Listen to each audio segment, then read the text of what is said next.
Welcome back to our second session of the Cultural Symposium, where we'll be talking about the Philippines.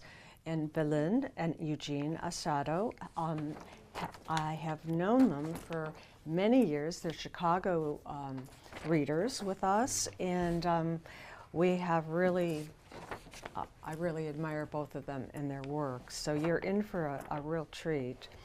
Belen and Eugene live in Chicago, where they started an independent Urantia Book study group 7 years ago. Their members eventually joined the regular study groups hosted by Urantia Foundation, Urantia Association International, and the Urantia Book Fellowship, and they have both become well known and loved throughout the local Urantia community. Being Filipino in ethnicity, they decided to do outreach to the people of the Philippines. In partnership with Urantia Foundation and UAI, which covered shipping expenses, Eugene and Belen have distributed approximately 450 Urantia books in public and private libraries, as well as to individual interested readers. In the last 3 years, they've successfully initiated study groups in Metro Manila and several other key areas of the Philippines. Although the foundation has on 2 occasions helped defray the cost of travel and expenses, Eugene and Belen have given unselfishly, so unselfishly, of their time and treasure in propagating and building the Urantia movement in the Philippines. They consider it their life's work and spend months at a time in their homeland. Thank you. Thank you. Hi, how are you? Both of us is going to speak, and the first part will be Belen. Basically, these are maybe 2 different topics. One is the historical background of the Philippines, which Belen is going to speak, and the prospect in propagating the 5th epochal revelation. I'm going to discuss that. So here's Belen.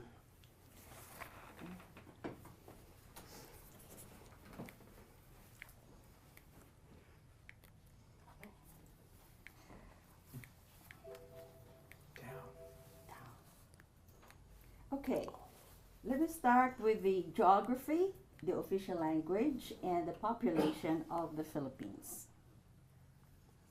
The Philippines is an archipelagic country in Southeast Asia, situated in the western Pacific Ocean.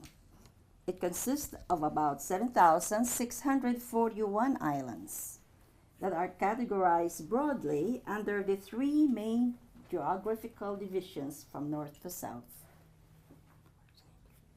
Luzon, Visayas, and Mindanao. The capital city of the Philippines is Manila, and the most populous city is Quezon City, both part of Metro Manila.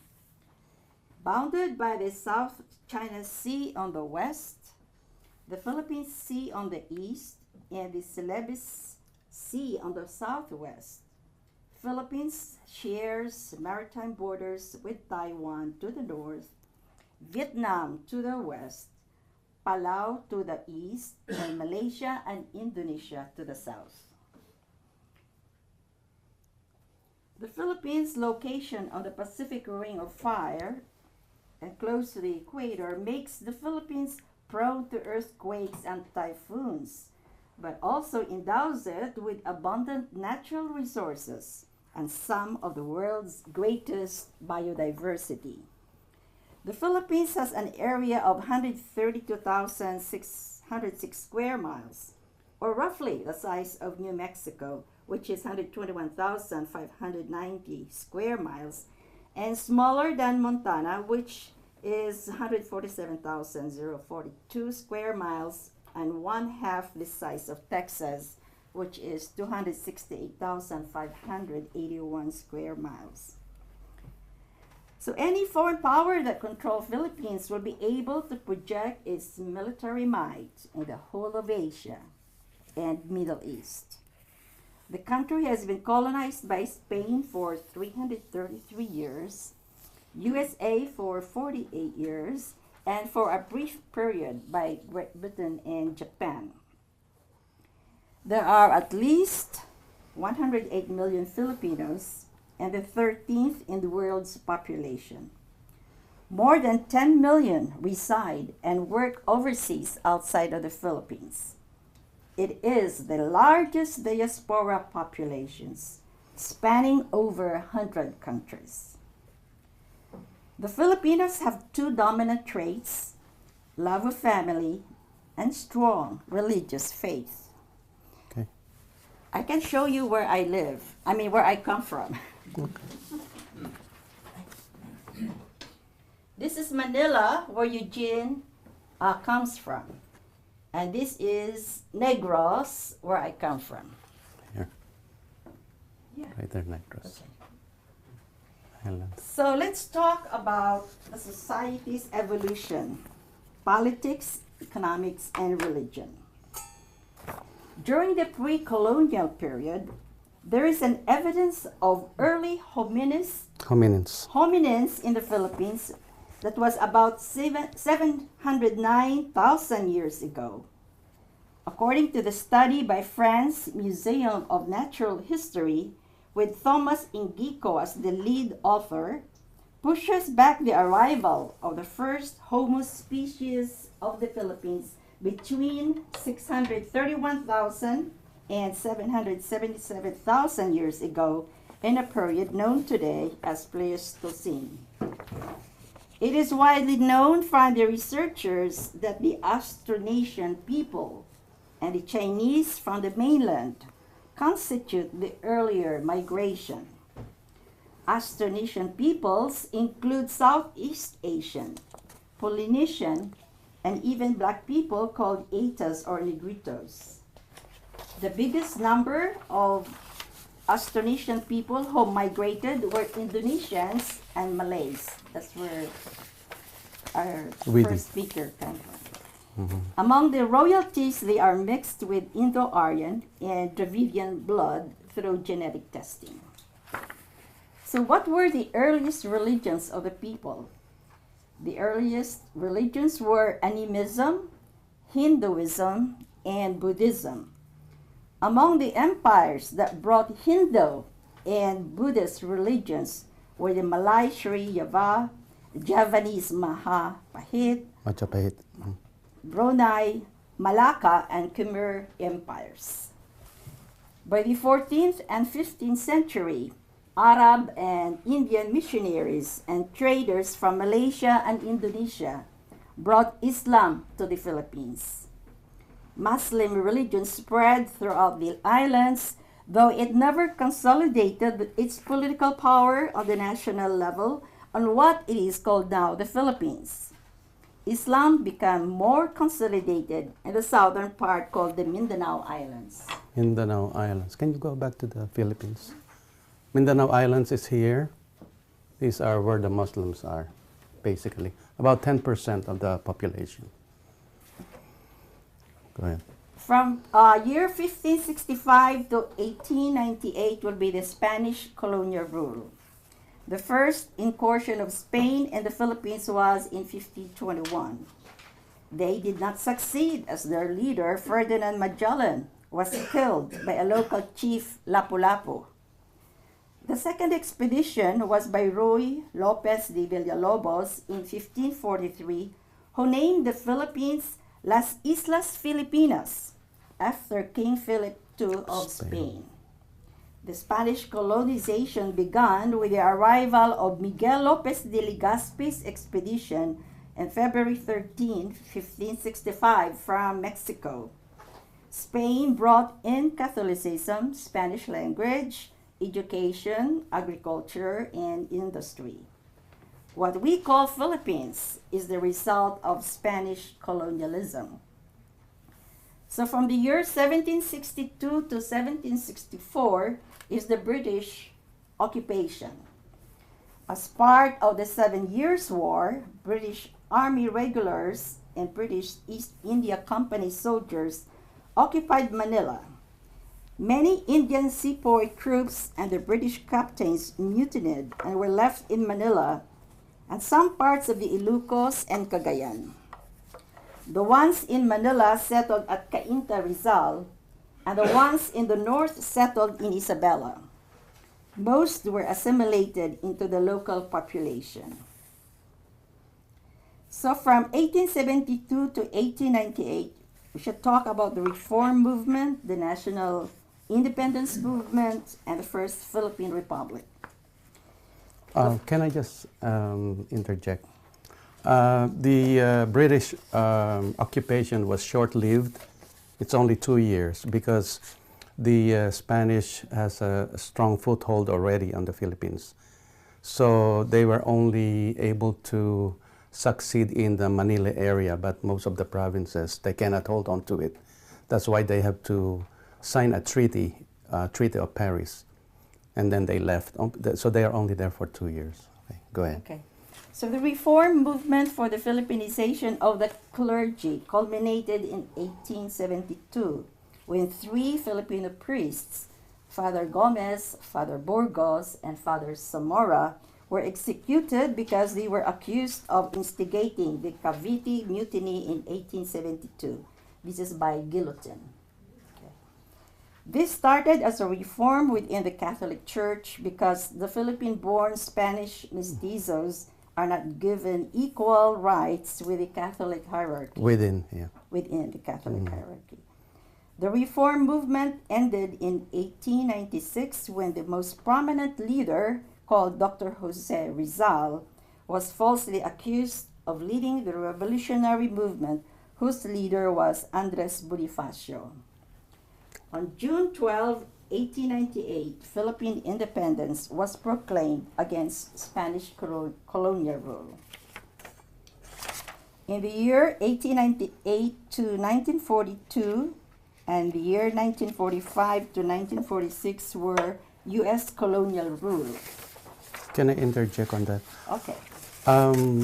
So there's a brief period of independence, but the United States was already there because they knew that Spain was already going down. They actually made an alliance with the revolutionary leader, President Aguinaldo. And so they both fought the Spanish, but the American forces stayed in Manila with the provision that eventually, historically, they would like to take over. There was a debate actually here if they're going to take over the Philippines or not. So the Philippine Republic, I heard it's the first Philippine Republic in Asia, was very short-lived because what ensued was the Filipino-American War. Okay. Okay, so before the U.S. totally controlled the Philippines, the first Philippine Republic fought a national guerrilla movement which formally ended in 1902, but pockets of guerrilla activities lasted until 1913. Estimate of deaths among Filipino civilians is between 200,000 to 500,000. In the United States, there was a strong movement against the war, whose prominent leaders were Mark Twain. I think that's the pen name of Samuel Clemens. Yeah. That's right. And the industrialist Andrew Carnegie. Carnegie. Okay. So Japanese occupation is on 1942 to 1945. Can you read this, please? Oh, where is that? Okay, in the U.S., Okay. here. Yeah. In the U.S., the colonial administration introduced the universal use of English language. That's what U.S. gave. In public schools, liberal democracy, Christian Protestant religions, and American culture, whose principal proponents are the Hollywood movies and American music, very popular in the Philippines. Okay. In the 1942 to 1945 Japanese occupation, in the same manner that Spain and U.S. came to the Philippines, Japan invaded the Philippines to replace the U.S. rule. Japan used the slogan, Greater East Asia Co-Prosperity Sphere, and Asia for Asians, to win over the Filipinos. However, the 400 years of Western indoctrination made the Filipino psyche reject the new Asian master. The Filipinos fought a national guerrilla movement that when Americans came to liberate the Philippines, 36 provinces out of 48 provinces was already in the hands of Filipinos. Japanese forces controlled only 12 provinces. So the Second Philippine Republic up to the present from 1946 to 2019. The Philippine Republic is the liberal democracy patterned after that of the United States. It has three branches of the government: executive, legislative, and judiciary. Since the formal independence on July 4, 1946, the Filipino people have voted to elect 12 presidents. Marcos, It's okay. from 1965 to 1986, claimed that the martial... It's okay. okay. No, I mean, you probably have heard of Marcos and his wife Imelda. I mean, it's very popular here. So I mean, we just would like to... Thousand Shoes. He instituted martial law, a kind of dictatorship, for more than maybe 21 years. Another one, the latest one, which you probably know, is like the twin brother of Trump, is President Duterte. So anyway. Okay. So I'll continue to the culture. The cultural values are the core principles and ideals upon which an entire community exists. This is made up of several parts: customs, which are traditions, and rituals, values, which are beliefs, and culture, which is all of a group's guiding values. The Filipino value system, or Filipino values, refers to the set of values or the value system that a majority of the Filipinos have historically held important in their lives. This Philippine value system includes their own unique assemblage of consistent ideologies, moral codes, and ethical practices, etiquettes, and cultural and personal values that are promoted by their society. As with any society, though, the values that an individual holds sacred can differ on the basis of religion, upbringing, and other factors. As a general description, the distinct value system of Filipinos is rooted primarily in personal alliance systems, especially those based in kinship, obligation, friendship, religion, particularly Christianity, and commercial relationships. Would you like to continue? The religious composition of the Philippines. Philippines is approximately 85% Christians, mostly Roman Catholics, 10% Muslim, and 5% other religions, including the Taoist Buddhist religious beliefs of Chinese and the indigenous Anitism, belief of people in upland areas that resisted 300 years of Spanish colonial rule. The native Christian religions have proliferated, such as the Iglesia ni Cristo, or INC for short, which have churches all over the Philippines and abroad, and the Kingdom of Jesus Christ, KJC, claimed 6 million followers led by Apollo Kilboloy. Of the foreign church, the Church of Jesus Christ of Latter-day Saints is also gaining ground with the local population. This is a reflection of Filipinos' strong faith in God, as seen in their various practices. This includes the numerous church holidays they observe, the customary and obligatory Sunday masses, the individual basis of their moral standpoints, the influence of the church on the minds, actions, and opinions of the majority, importance of the sacraments, praying at almost any possible time of the day, and the extreme practices during the Holy Week. On Good Fridays, there are volunteers in the Philippines that nail themselves to imitate Jesus Christ's crucifixion, right? Every Good Friday. I think that's only happening in the Philippines, you know. I think some of the... they do that too? Oh, okay. Peru, Peru? So it's pretty much widespread among the Catholics. All right. Yeah. Okay. Before the arrival of the Spaniards and the introduction of Roman Catholicism and Western culture in the 16th century, the indigenous Austronesian people of what is now called the Philippines were adherents of a syncretic religion composed of a shamanistic animism, polytheism, Islam, Hinduism, and Vajrayana Buddhism. So the Philippines is one of the two predominantly Roman Catholic countries in Asia.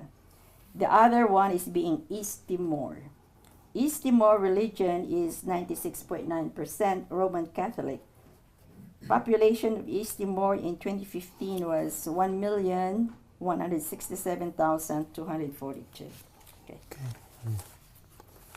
So, anyway, let me just go, two models of Filipino values. Lande Hocano identified the two models of Filipino values system. The first is the so-called exogenous, I'll get this, all right. The first is the so-called exogenous model, or the foreign model, while the second is the indigenous model, or the traditional model.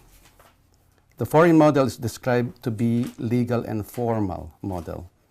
The indigenous model is described as a traditional and non-formal model or guide, but is deeply embedded in the subconscious of the Filipinos. The foreign model was inherited by Filipinos from Western cultures, particularly from the Spaniards and the Americans. An example of foreign or exogenous influence is bureaucracy, exhibited in the government of the Philippines. Strong individualism is a Western trait that is slowly gaining grounds against the traditional value of social approval. So those two conflicting value system. The other thing is hospitality. Foreigners who come to visit the Philippines speak of Filipinos going out of their way to help them when lost, or the heartwarming generosity of a Filipino family hosting a visitor in the poverty-stricken home. Meanwhile, most foreigners who attend Filipino gatherings abroad, which are frequently organized for hundreds of reasons, testify to the warmth and friendliness of Filipinos as they experience the feeling of belongingness. Indeed, this Filipino traits of hospitality is not limited to the Philippines. It is everywhere where there are Filipinos. So that's another one. Family orientation is also a strong family values. The basic and most important unit of a Filipino's life is the family. Unlike in Western countries, young Filipinos who turn 18 are not expected to move out of their parents' home. When a Filipino's parents are old and cannot take care of themselves, they are cared for in their children's homes and are very rarely brought by their children to homes for the aged. The practice of separating the elderly from the rest of the family, while common in Western countries, is often looked down upon in Philippine society. Another traits are joy and humor. This famous trait is the ability of Filipinos to find humor in everything. It sheds light on the optimism and positivity of Filipinos in whatever situation they are in, so as to remain determined in going through struggles or challenges. It serves as a coping technique, the same way a child who has fallen laughs at himself or herself to hide his embarrassment. So we find humor in everything, even sad ones. Okay, the racial and genetic composition. Nevertheless, according to a Spanish census in 1798, as much as 1/3 of Filipinos in Luzon, which is the northern part, where the seat of the government, have at least 30% of Spanish blood.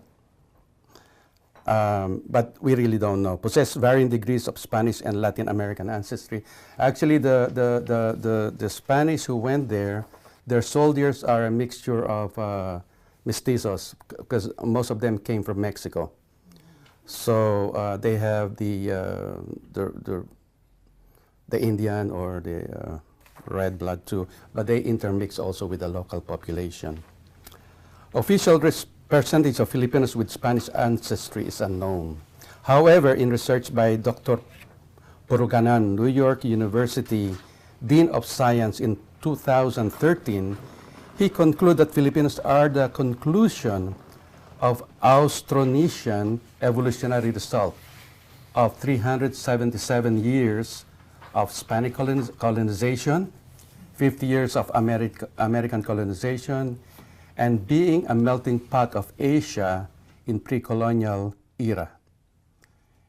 He stated that we are all mixes, and I think every Filipino who is genetically tested will show up as a mix. We are product of what we evolutionary genomicists call genetic admixture, the result of several thousand years of mixing in our island archipelago at the edge of the Pacific. We were always putting genes from everyone who came to our shores, where we are, in a genetic sense, a truly global people. So if you will look at the a map, anyway, of the Philippines, it's really centrally located at the edge of Asia. So every ship pass by there. So there's always, foreign traders that stop by there. So that's where the mixing comes from. So summing up the present situation of the Filipino nation. Historically, the Philippines archipelago is very strategic geographically, being at the peripheral center of Asia. The north is to the north of the Philippines is part of Russia, Japan, and Korea. Slightly on the northwest is China. In the west is the whole of Southeast Asia. To the south is Indonesia, New Zealand, and Australia. So it's very strategic. Because of its geographical location, several nations passed by, which resulted in mixing of the races from the ancient past up to the present.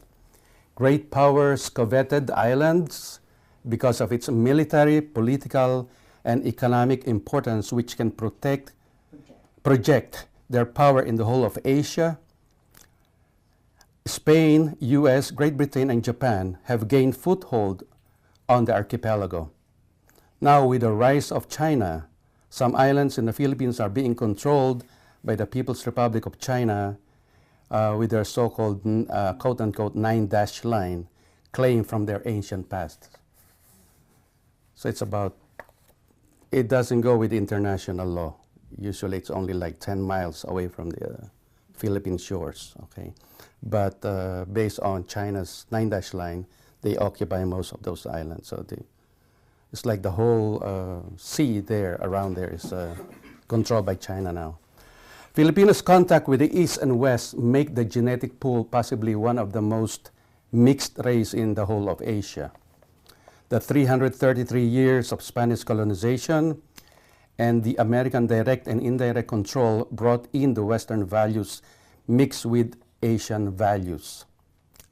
Spain brought in Catholicism, Spanish language, education, agriculture, and industry. North American brought in liberal democracy, furthering the educational system and the English language.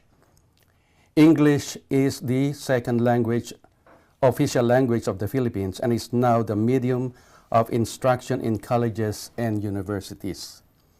It is the official language in courts and in business. American culture in movies and music, good and bad, has a lot of influence to the Filipino psyche, in the Filipino psyche. Being a colonized people for 400 years and still very young as a sovereign people, Filipinos still has to find its own unique voice.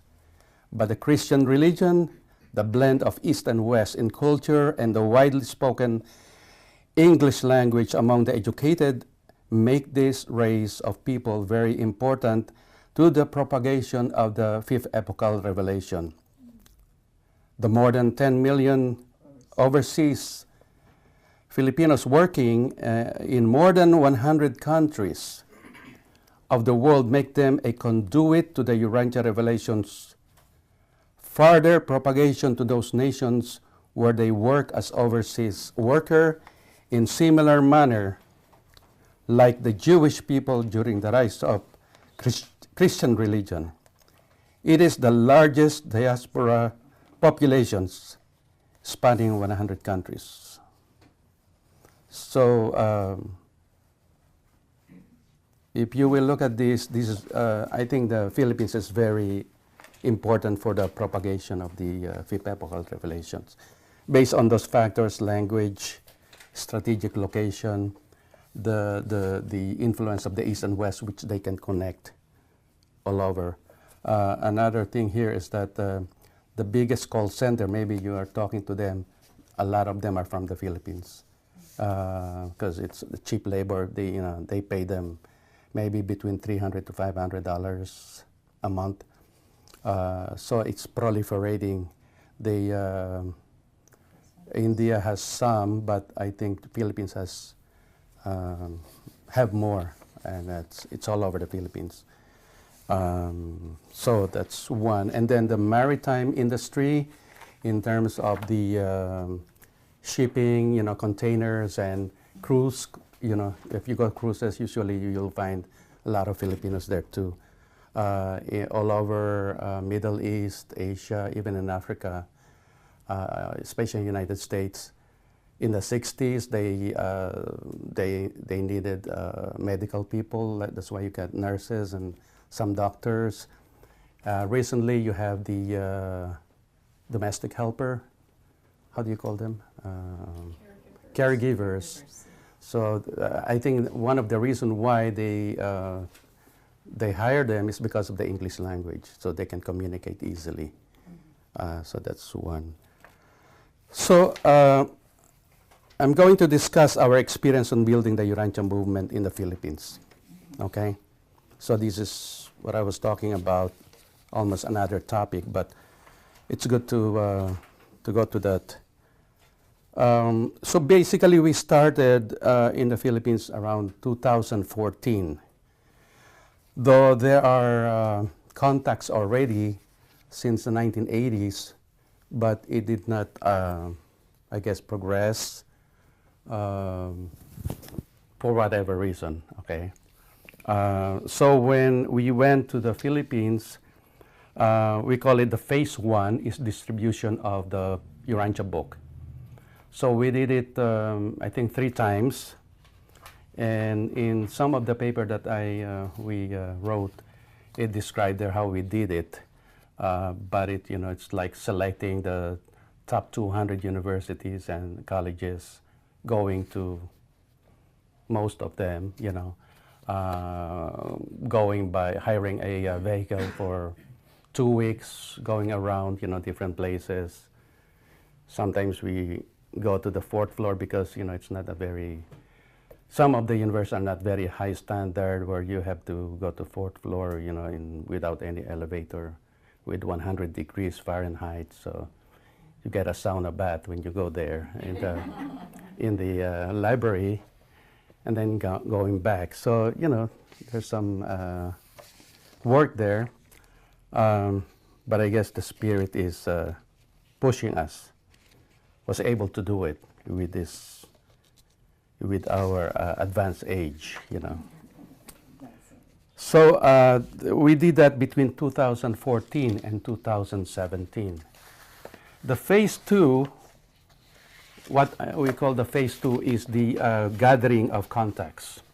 So when you go around, you made contacts, and some people will communicate with us, hey, this is a reader, so we jot down.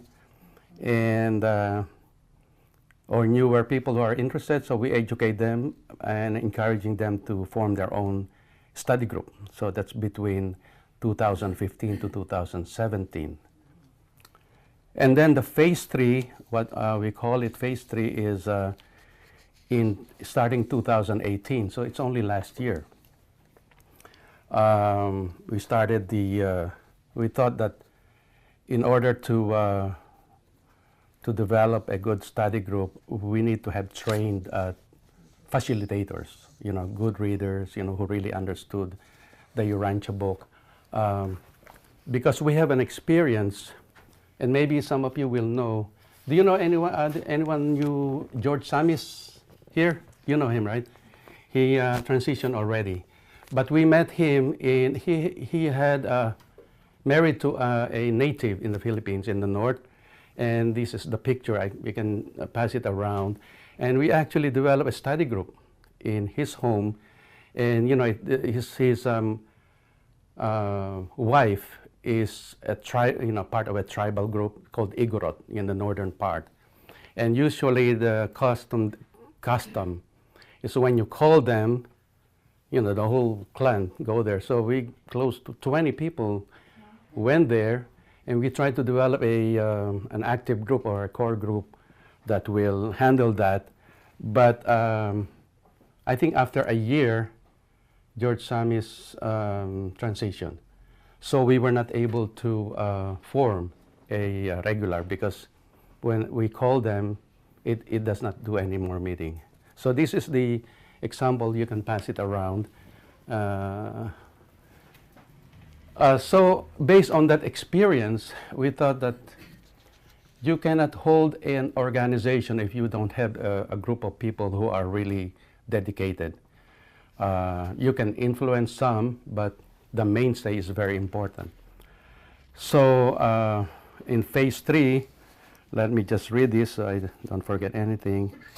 In 2018 was part of the training of leaders and future facilitators of the UB, Urantia Book, with the foresight of leading and developing more study groups to spread all over the Philippines as a prerequisite to form a Urantia national organization. We started the process last year, 2018, when we stayed in the Philippines for 5 months to lead a systematic, sequential, and comprehensive study of the Urantia Book. So what are the process that we did? Before we come to the Philippines, we studied and developed questionnaires of each section of the paper. Our initial preparation was close to a year. And to us, it is the hardest intellectual work we have done.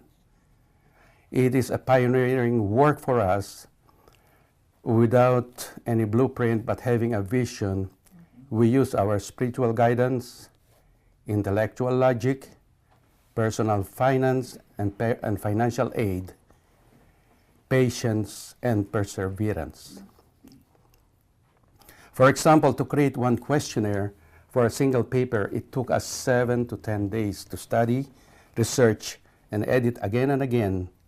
And even at this time, we continually do the editing of the Q&A so that it will be more exact with the effect of deeper comprehension by the Urantia Book students. As an example, the studying and writing questions on the foreword took us more than a month to initially finish. At this time, we were told that there are questionnaires that we can look at in the Urantia Foundation, so we'll study that. In the Philippines, we, together with the study group in Metro Manila, studied 8 to 10 hours each weekend. We finished 21 papers, including the foreword, in our 5 months of stay. This year, 2019, we stayed for another 3 months, leading study group and visiting UB readers in other provinces. We use every kind of medium to satisfy our understanding, read every sentence sequentially, like we are doing here, you know, when we have study group here, using projector, Q&A on each question. So the difference is that we have a formal question and answer that I personally do, you know, for each section, so that some of the important ideas are, you know, being discussed and put in there, because you need repetitions also, you know, to understand it.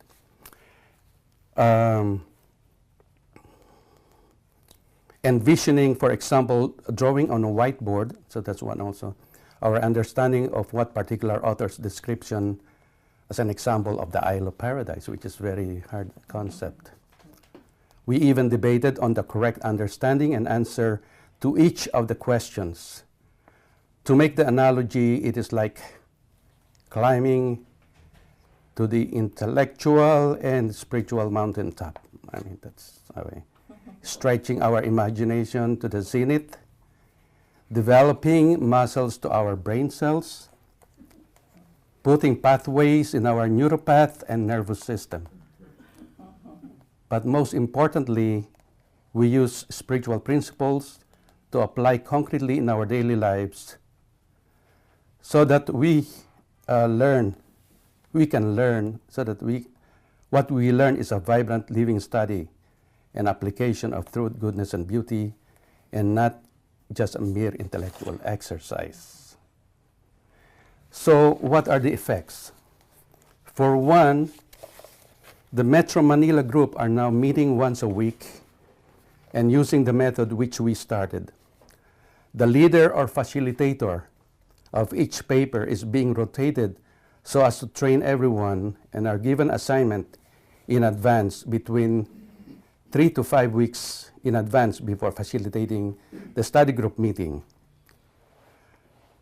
Our contributive role, even when we are back to the US, is to continue developing questions and answers on each paper as a way to give guidance to important concepts and data.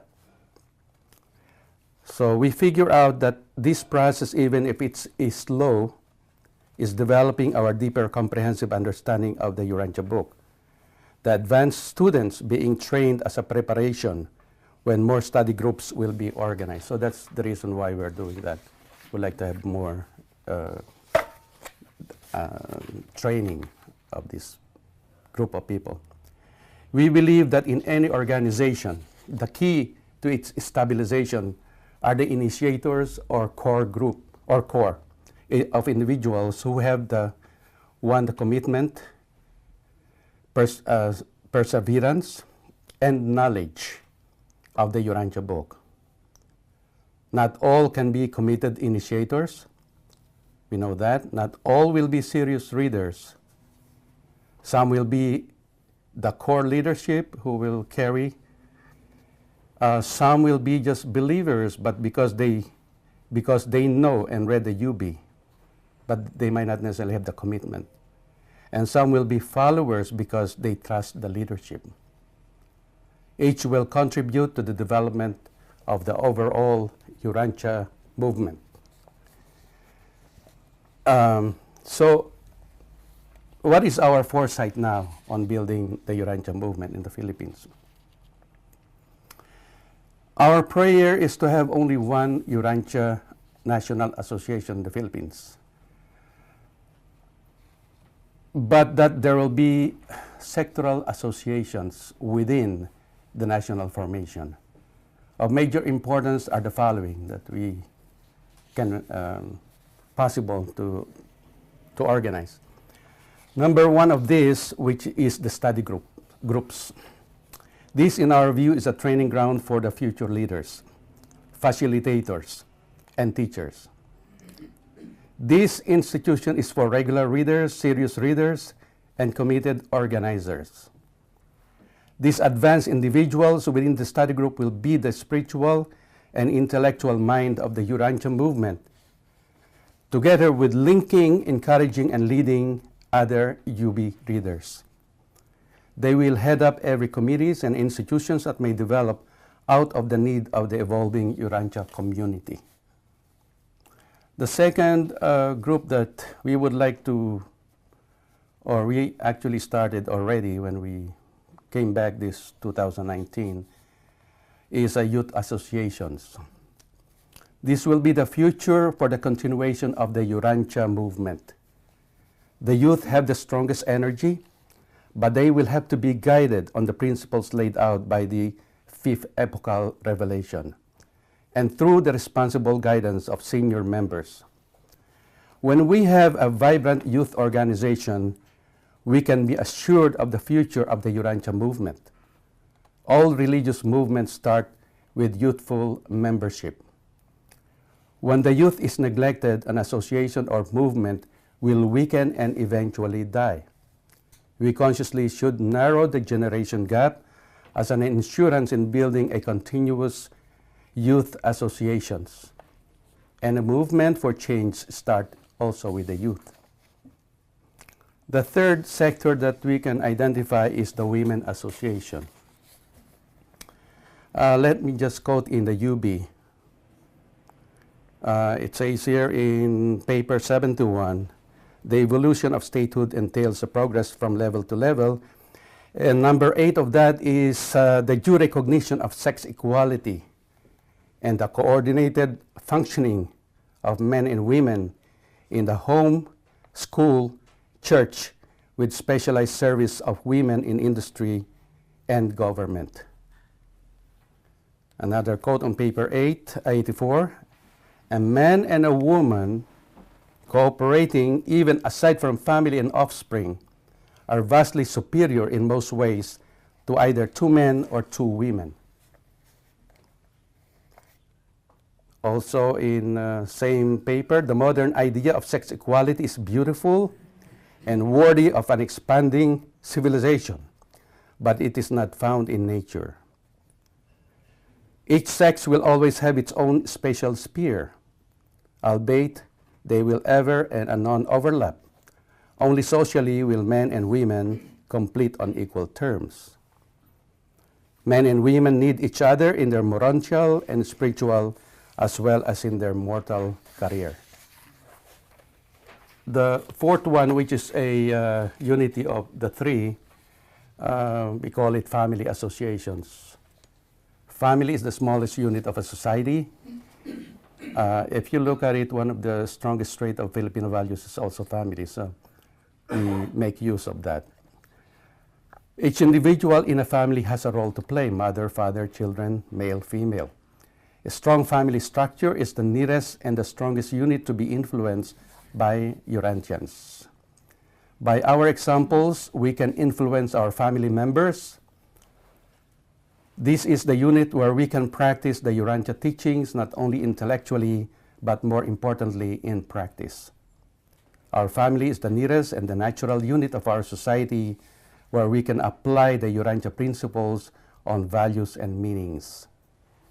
There will be more sectoral associations that may develop, but we think these sectors above are the most fundamental. So we have this conceptual idea also, but this is more conceptual, and we look at the Urantia 3 circles. So we put it, here 3 circles of commitment. So what do we mean by this? And I'm gonna explain it. In our experience in the last 4 years of organizing, we noticed 3 levels of development among our contacts. Thus, we can envision 3 circles of commitment with the Urantia movement in the Philippines. These circles are fundamental in building a Urantia community. Some of our initial thoughts on these circles are the following. First circle, maybe in the center, if you think about the 3 circles, is the nucleus or core group. This circle is composed of the initiators, future leaders, administrators, facilitators, teachers, and regular serious readers. Within the first circle, members are imbued with a commitment to seriously study the Urantia Book coupled with practical tasks within the organizational structure we are building. They are taught to always be centered on the core values of truth, goodness, and beauty. They practice the moral and ethical code of the evolving world community. They are taught to always be mindful of the meaning in every thoughts, words, and acts they make towards evolutionary change. The second circle. This circle is composed of personal and irregular readers. The second group will be ministered by the first circle. At this time, they can be mobilized in study conferences, but their interest is mainly for their individual development and have not committed yet to any responsible task within the Urantia organization. The core group in the Philippines right now is visiting these individuals to strengthen the bonds between the first circle and the second circle. So these are some of examples that we have wherein we visited those second and third circles. This is one in a mountaintop of a Antipolo. We call it Antipolo. It's high above. We had maybe about 300 steps going up there, but you can go next. This is also some of them that we just visited, just this 2019. Next. Okay, this is our intensive study on paper 28 in Metro Manila, where we have, you see the whiteboard there. And okay, next one. This is also a meeting with our old readers here. Maybe some of you will know Lina. Yeah, she, you know, so she's doing well. So we're connecting with her in a restaurant.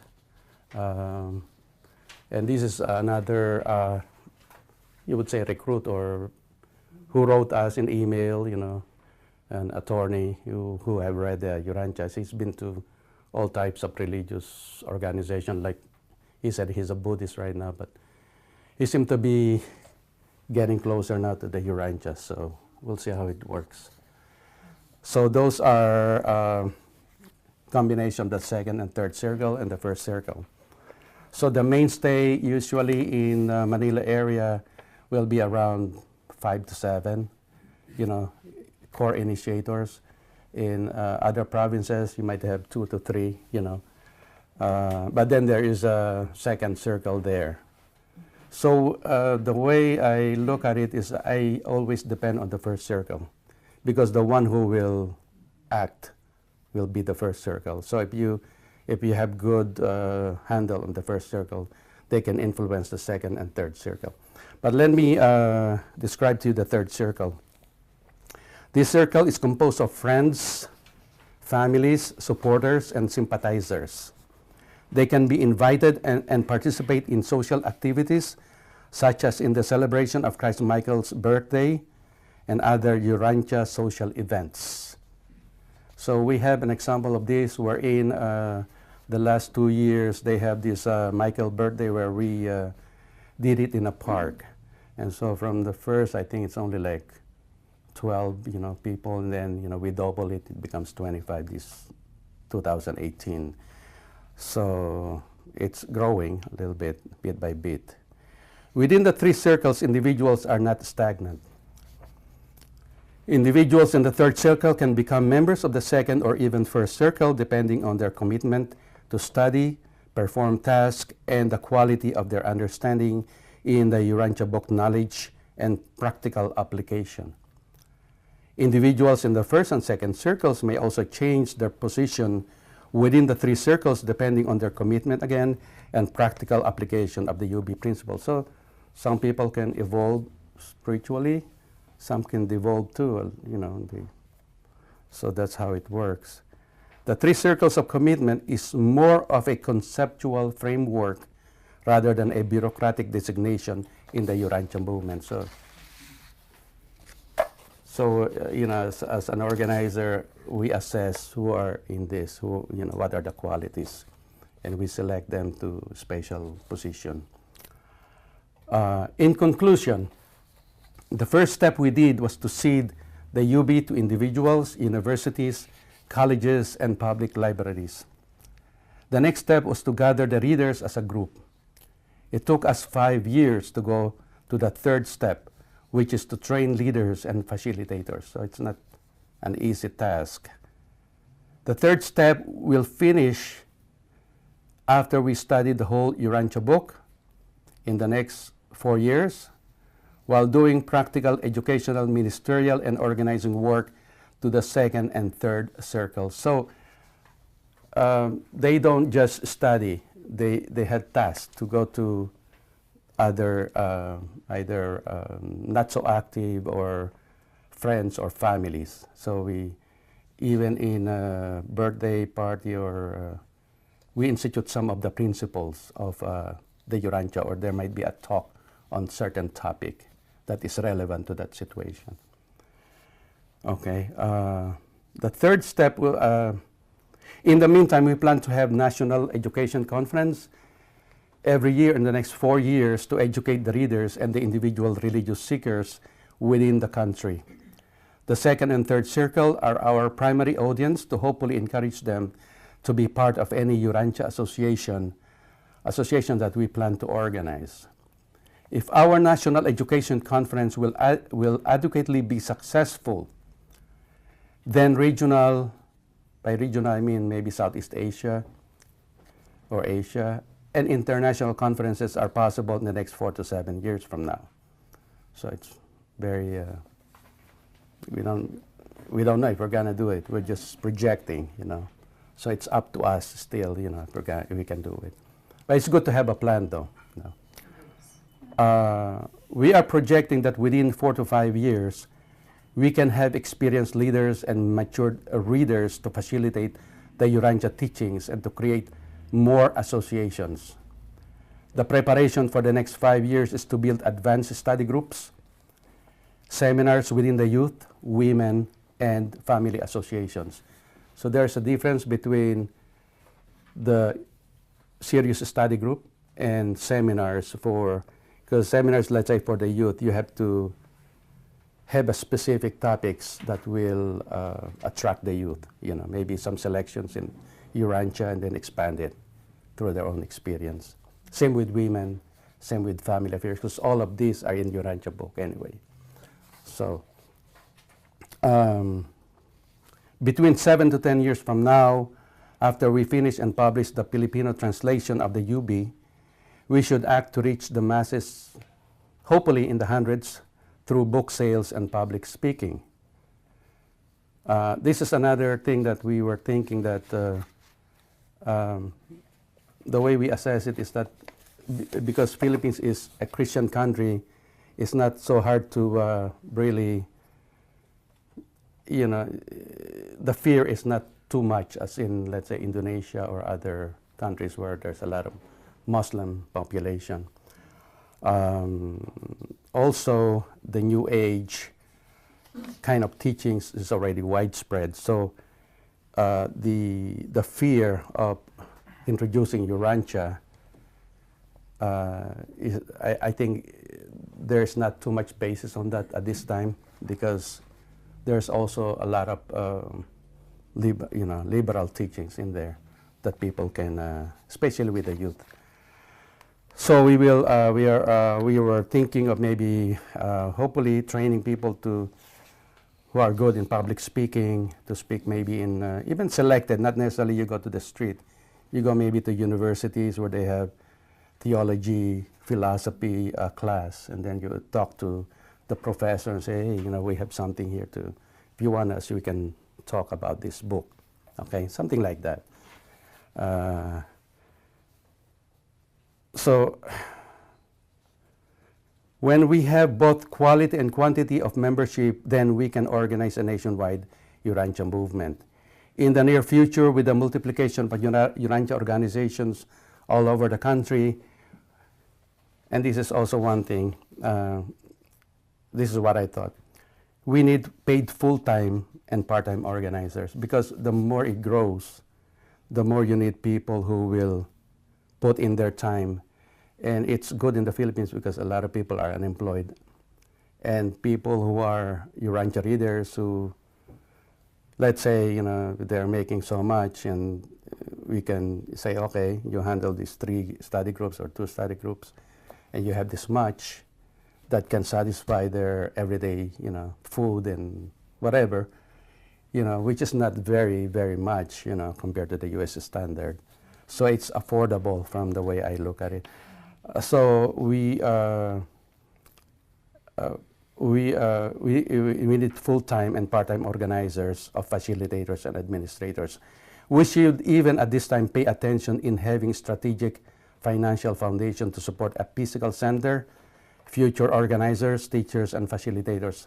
One of the problems that we have also is a physical center, you know, like people who will go there, you know, so all of this needs finance, it needs money.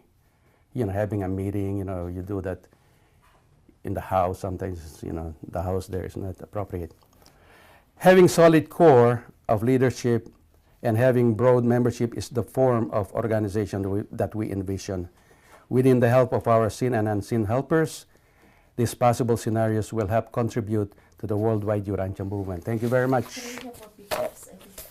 You have my pictures there? Yeah, these are just some, yeah, this in Iloilo, another island that we visited. Yeah, There's a study group there. Those two there are from Baha'i faith. And this lady, she is the first contact of John Hales in 1980s. The husband especially. The husband, Yeah. husband and her were the first contact of John Yeah, Hales. yeah. So they met again like 2 years ago. This one here was a priest, was kind of, how do you call it, not excommunicated, but disciplined. But he's, ex-priest. because he's more like a rebel. But he really understood the Urantia book in only 1 year. And he said, this is my new Bible. I said, this is my new Bible now. Hopefully it's in a good way. But, so, you know, we're going, they have a chapel. This priest has his own chapel in his compound, you know, and this is the chapel. So it can be a meeting place also for the Urantia Association in the future. Thank All you right. both very much. Open for... Questions?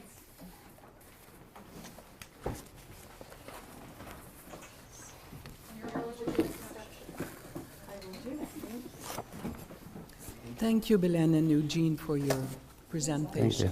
Very uplifting.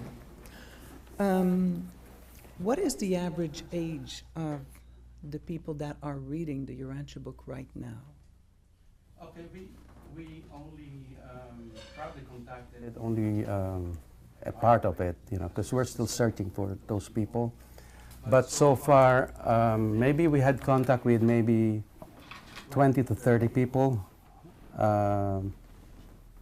Maybe more than that, some of them, you know, who are not active anymore. But the one who's still being in touch with the Urantia book is maybe around 30 to 40. And you have a core there of maybe within 10 people maybe, you know, all over the Philippines, if I will be. And so some of them are in the second circle and third circle. For example, in the island where Belen is, no one is standing up as a leader. So only when we go there where they will meet, and then they have individual readers though, but no core leadership. So that's another aspect of it. But in 2 places, maybe 3 places, there is at least 1 or 2 who are in the core leadership. Okay, but the average age is about, in Manila, we got a youthful person of around 28 maybe, and the other 2 is around 40 and 50. Yeah, younger than me, us. So they're in their, between 30, let's say, to 50. Okay. But what we're trying to do now is to some of the daughters and sons of those people, I mean members, we are encouraging them to form a youth group because it's easier for them to talk to. This was because part already- of my second question. Okay. How do you envision to find young people and to form a group, as you said? It really, to me, it really started with the closest to us. I think the easiest conduit is the family, friends, maybe co-religious member, you know, if they're in any religious organization, who are open. So those are, you know, it's not like going to the street where you probably use the Urantia now. No. It's like you do it one person at a time. Thank you. Can I add up to that? Second, the first picture, you have the younger girl doing the strumming of the guitar, and the other woman holding the book. This is her mom. So that girl, or that young lady, belongs to a church choir, and she also invites other young children of the Urantia readers to join her in her youth club. And so they have fun, you know, when they meet each other, they have songs, and they talk about, of course, something that excites the young people. So Eugene, Belen, I just want to thank you. You are doing heroic work in the Philippines. There are other places on the planet where this is going on, but I just can't tell you how much we're grateful for the service that you're doing. My question is, I'm married to a physician, and when I go to the hospital, I see all of these Filipino nurses and physicians. And it's very interesting to me because service is almost genetic in the Filipino culture. And I'm curious, do you think that came with the advent of the Catholic Church, or has it always been there? Well, I think I'll put in two, maybe you can also add to it, two reasons why. One is, when the Americans came, they really instituted a lot of education. And so our foreign policy is very much connected with the U.S. So especially in the 1960s, when there's less medical people here, especially in the rural area, they recruited a lot in the Philippines. So the universities, their colleges, they produce a lot of nurses and doctors. But I think also there is a kind of a healing type of energy within the people itself. Yeah. It's inherent, both. So those Both two are combined. working. Do you think it's always been? Factor to take care of others, and Yeah. also the academic. Has it always been there as part of the culture of the I think Philippines? so. Yeah, even before, but it was encouraged by by the need here and other countries especially. Yeah. So you will find them not only here, but in Middle East, you have some nurses there to Canada. So Yes. remember, Filipinos, there are 10 million outside of the Philippines, and they are working in 100 countries all over the world. Yeah, biggest diaspora. That's what they said.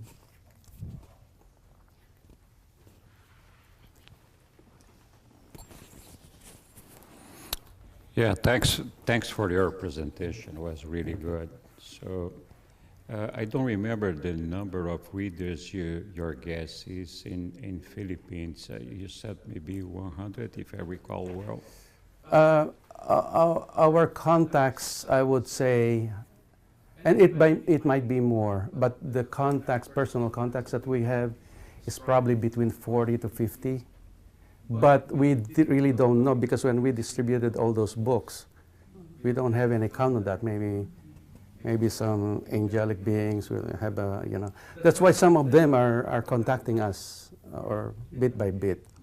So somehow they were led to contact us. So there might be more.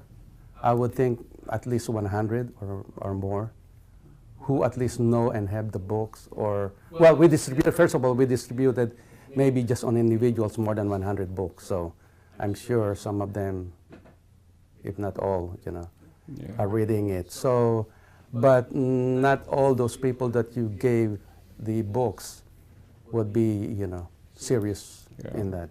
I was just asking because we saw there are a number of few groups that you have presented some pictures.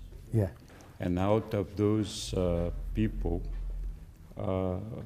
how many do you think has read entirely the book? Entirely the book, 1, 2, 3.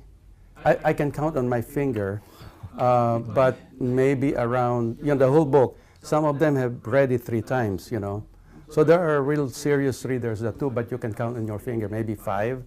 Those who have read it 3 times or 2 times at least, maybe 10. Yeah. Maybe more than that. I'm trying to be conservative, though. Yeah, I'm asking who that have read the because whole book. you So it's said pretty new, or because if you look at it, we only started in 2014, so it's relatively. Yeah, I'm asking that because you said maybe the program you set up will take 4 years to complete reading the book, right? Mm-hmm. And for the association, we need at least 30 readers that has completely read the book according to the current bylaws we have. So that may take a while then until we get there.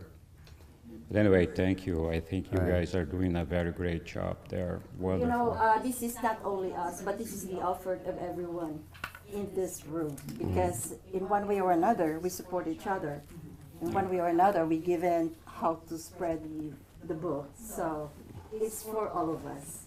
But thank you so much for your helpfulness and for your, we are deeply in gratitude because these people are also recognizing the efforts of the Urantia community here, because we tell them that we are all in one. With different varying degrees, but we are all in this. I just wanted to ask, what do you think are the main challenges in further disseminating the book in the Philippines right now? The main challenges? Yeah. Main challenges is we cannot spread it as fast as we can. We have to be patient and really alagaan. Take care. Taking care of especially of the individuals that you are working with, because sometimes if you don't have contacts for a while, they tend to become, they don't feel like they're part of the group. Yeah. So we make sure that everyone has a connection. Is involved. But what I meant is to new readers, to potential readers. So far we don't have. The only problem is ignorance and let's say fanaticism. So we have to be very selective. You just cannot give that to even another Christian who doesn't ask for it. You have to make an investigation how their thinking works. If you think there's some opening, then I will introduce it. Because I made a mistake before when I first got the Urantia, and I was starting, and we have a family Christmas gathering of maybe 30 people or so. I gave each one, the adult, maybe at least 10 of them, and nobody responded. So, I mean, so you don't do that. Yeah, So, I think it's better to you have a good discussion first. Maybe you show it, but don't waste so much time. Yeah, but I'm more into targeting people. okay, but Yeah. for example, I think you said that the major denomination is the Catholics, Yes. right? So are they tradition bound or are they open to new ideas, in your opinion? Well, when you like, I got a sister who's very Catholic. You have to play the game. You don't have to criticize right away. Yeah, that of course. Yeah, you have to be Virgin wise about Mary, it, is not really virgin or something like that. Jesus is not part of the Trinity. So you have to be very tactful. Yeah. So the technique that we're using is to look at more of the ways to unite you rather than that it divides you. Right. Okay, because they're just on that level at this time. You see now, we had an experience, and I will not say any names, in the Philippines, wherein they were very much into Urantia, and there is either other teachings, New Age teachings, and right away, I guess he finds some article in maybe among the Urantia readers too, criticizing this. And what happened is that in that area, I was kind of helping to troubleshoot because it's not having any regular meeting, because the person is 6 months in the United States. So I said, well, if we're going to have a regular meeting, we should have appoint at least 1 or 2 people to initiate it while you are out. And one of this guy is a doctor and said, oh yeah, I studied this, Urantia, and I studied this, whatever, let's say. But, and so the other one doesn't ring true to this person, right? So he get hold of this article and send it to these people, attacking his belief system, right? So he did not work. From that day on, it's out. I mean, it's almost like, he was very proud of. And, to me personally, the teaching is not really bad, I mean, it's good. But because we are too much into, well, they did not put here the thought adjuster, they talk about the Holy Spirit, and things like that. Therefore, it's the work of Caligastria, or something like that.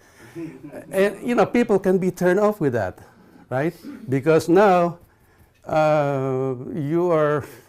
it's like you are demeaning their, Yeah. So we made from that mistake too. hopefully, we can learn from that. And I haven't really talked to that guy yet, but yeah, there is a potential of 10 people there who are into esoteric, spatial esoteric, because there's a mixture in esoteric. You have to be very careful with, handling it. Because one thing though, because I came from the esoteric background before I really settled in Urantia, I can understand where they're coming from. So I mean, that's probably one of my gifts to talk to them. Right. Yeah, just one final question. Would you say that religion is important to the Philippines? Definitely. I don't know if you've seen the picture here on where they have like thousands, something the like gathering, yeah. 200 to 500,000 sometimes, Right. In some events. Some of them are, in the heat of the sun, and I don't know, not too many people die, maybe not, but they are like, just to hold on to a statue of whatever, Jesus, Black Nazareth or something, that's very, in Metro Manila. And some of them, they sacrifice just to go inside of that. So, I mean, it's a little bit more fanaticism to a certain extent, but you still cannot take away the faith of the people, though. So, yeah. I've got a very quick question. You said English is the second language. What is the first language of the Philippines? Well, it's called Filipino. It's a based in Tagalog, basically, but it incorporates other dialect or major languages all around. But the two official language, actually, it's not even a second. I think the word there is two official languages, English and Filipino language. You said you bought books to the Philippines. That's wonderful, but can people find the book on the internet? Do they have internet? Or can you buy the book in a shop? Or is it not That's yet done? our problem. Maybe people in the trustee here can... one of the leaders there actually is work in a book distribution. And actually, he said he is willing to distribute the Urantia Book, but of course with the permission, and whatever the deal is, that's another question. But there are people who can do that there. There's a person who can do it, because he already knew, he's got his own network already, and he's willing to do it. So maybe I can talk to the Urantia Foundation on that, because at one time it's in the major bookstores, but you cannot find anything on that right now. Nobody is selling it, because what happened to the bookstore is that if they cannot sell it so many in a week or a month, they stop it. So you've got to have a follow-up, maybe, or whatever, whatever method. He knew better than that. So.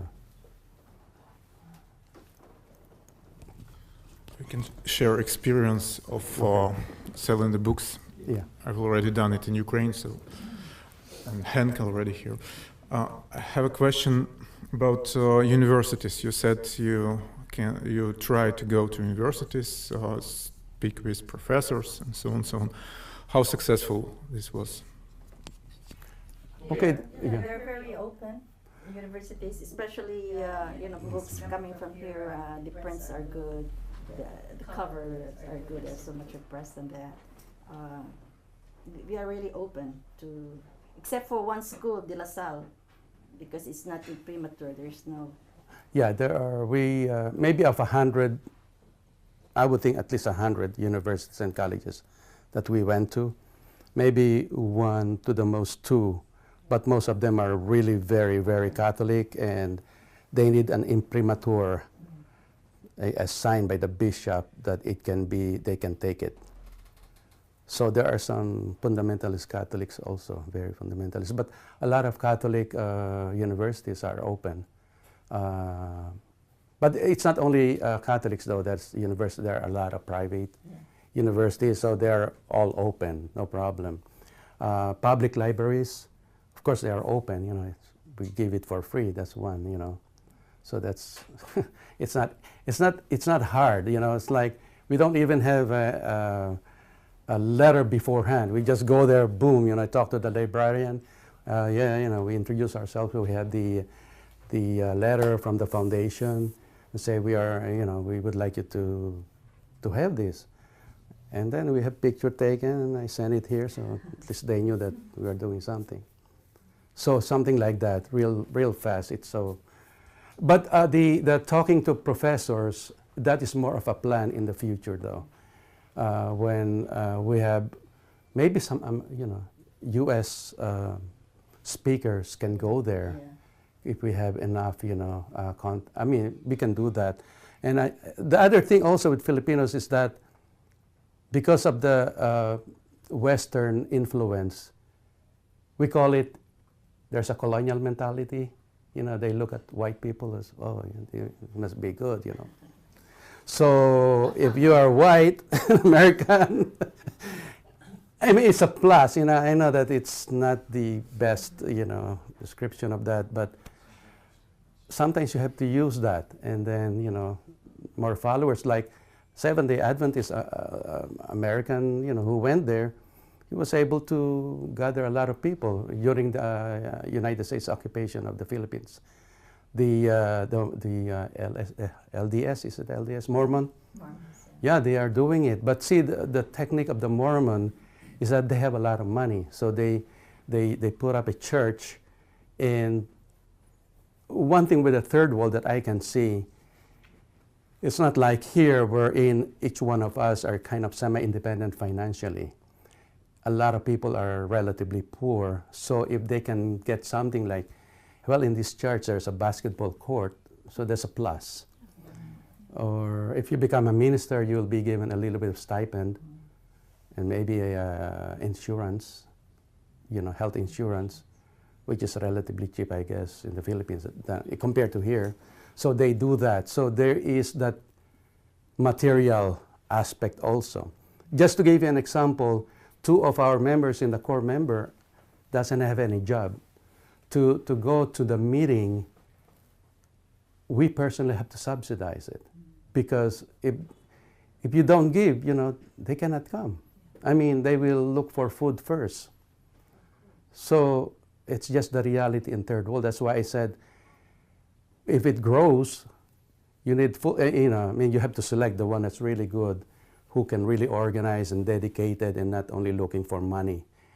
But if they do that, and basically that's what they're gonna do, you have to give them subsidy. You know, they have to live, right? So something like that. And it's not like you're giving minimum wage here. You know, maybe it's only 1/10 of the, I don't know, something like that. So it's affordable. You know, that's just a thought. Yeah. Go ahead. If I can, oh, I'm sorry. If I can divert a little bit regarding this picture, because you know how through Samis George, I learned a lot about Urantia. I was just starting when I was in their house, and he helped me, give me a lot of materials to read, tapes. So I'm very grateful also that he had help. And also in this group, they would gather also because they like to read and they are practicing their English.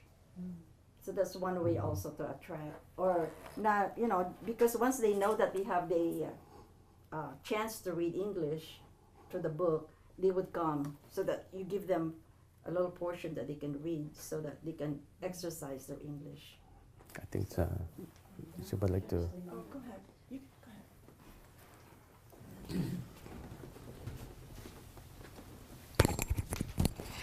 Thank you. I just had one comment to make when it comes to books, selling books, book distribution, and to anyone in the room, if you have questions about Europe, you speak to the Dutchman, Henk Milanis, he's not in the room, and if it's anywhere else in the world, talk to me. I love talking about book sales, and I don't think I can do anything in Antarctica, but everywhere else there is much potential.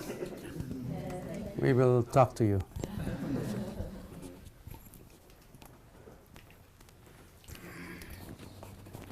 You know, as I said when I introduced them, I've been following these 2 for, you know, many years. And there's a couple of things that really impressed me. I feel like the family working within families is something that has great potential. Working in social events with families, birthdays, whatever. I always, you take people, we go out to eat together. I think we, the original members of the forum, a lot of their children picked up the book. I would almost say, I don't know how many, but a lot of us did. You know, my husband, his whole family did, lots of families did. So you have this kind of core of young people, and we've missed that. I'll speak to the U.S., but we've missed that kind of step in building downward. We lament that we don't have enough young readers, and yet they're going to be identifying themselves with the 3 concentric circles, these kids that are younger. And that allows them, I would think, to kind of build up into, yeah, I'm part of Urantia.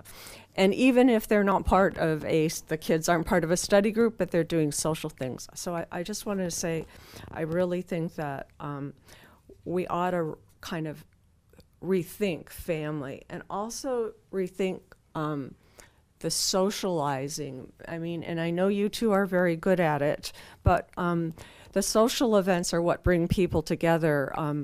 My husband and I, David's chair of education for the fellowship, and we go to these workshops like we did. This is our 3rd one. We've gone to an area, we've done a workshop, and everybody is always amazed how many people turn out. And I don't think they're probably turning out for us because nobody knows us, but I do think what they're turning out for is the people that are in that group. You know, they want to meet other people, and I think that is, we underestimate having someone come in, do a quality presentation or what we think is. Anyway, those are really things that I think in your plan and what you've done has allowed you to move as quickly as you have in the Philippines.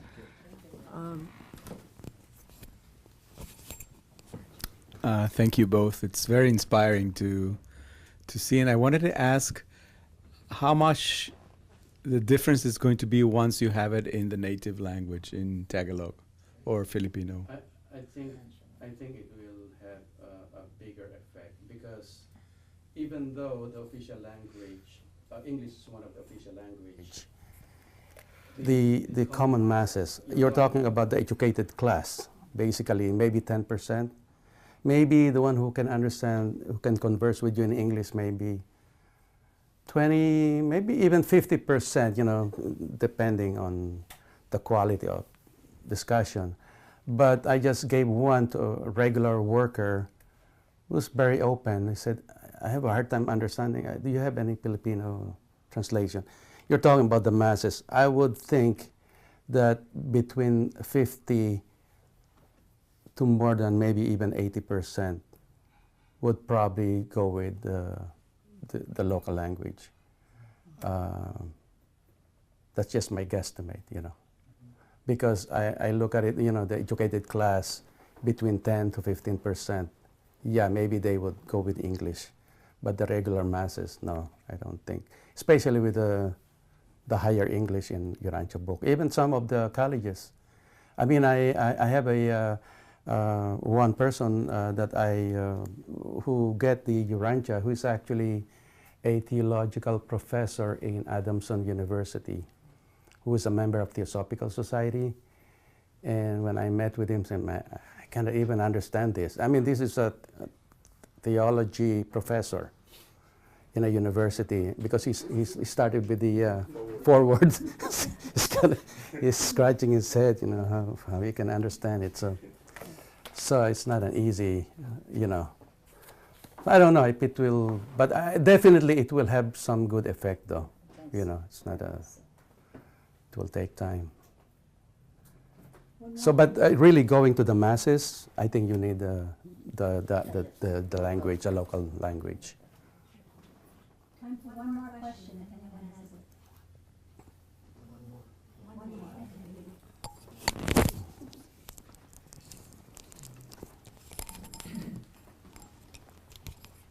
Yeah, I have two friends from in Indonesia who are Catholics, and one is a priest, Jesuit priest. He believes in Urantia Book. Give the name to us so we can connect with him. Yeah. Next time, a long time ago, he read and he believed. He said that even the Catholics, Indonesian Catholics, they said that this book is recommended for Catholics. Really? Yes, I don't understand. Is that really? Recommended. This is good book. Oh, just to add to it, I don't know if it's not maybe it's not connected with, you know, the priest that we became a reader. And I don't know if you know this, and because I was ignorant that the Catholic priest is part of the Order of Melchizedek. He said, really? He said, you know, when you become a Catholic priest, you become a member of the Order of Melchizedek. Is that true? I don't know if you... That's what he said. Right. Right. Yeah, I see. Because that's the first time I've heard about it, about that priest. Is that a repetition? In the book of Hebrews, it says that Jesus was a priest ever after the order of Melchizedek, and that tradition continues, but it's not overt and it's not stated. Okay, it's good to know that. Thank you, thank you.